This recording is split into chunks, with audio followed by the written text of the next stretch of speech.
If you find the seating surface of the Bentley LTR too high or too low, you may have to adjust the seat-to-floor height. The seat-to-floor height can be adjusted on the Bentley LTR wheelchair by up to 3 inches without replacing components, and additional adjustment can be achieved through separate subframe components. Begin by removing all the wheelchair accessories, including the front rigging, armrests, backrests, cushions, and driving wheels.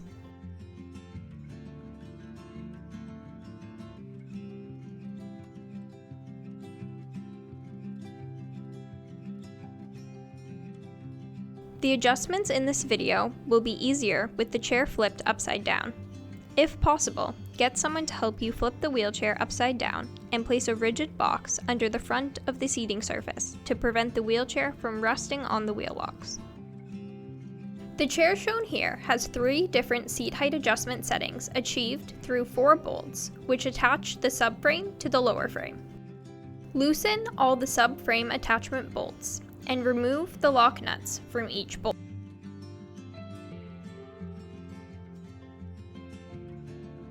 Grasp and lift the rear crossbar while removing the 2 rear bolts from either side of the wheelchair. Once removed, the lower frame can be rotated downwards to rest on the upper frame.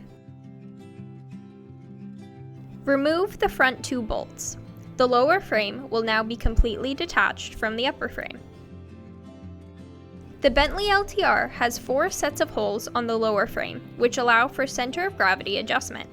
If this is not being adjusted, be sure to record which set of holes was being used before.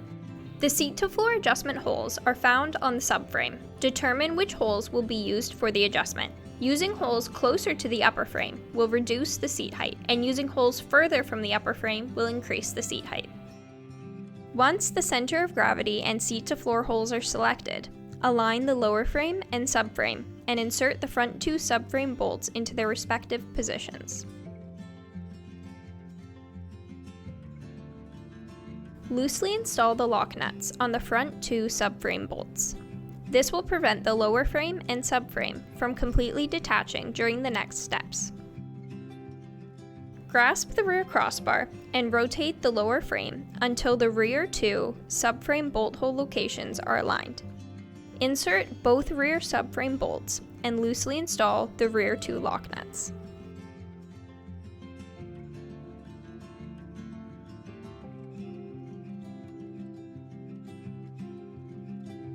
Tighten all 4 subframe bolts. Torque each bolt to 25 foot-pounds. And the wheelchair can be reassembled with all previously removed accessories.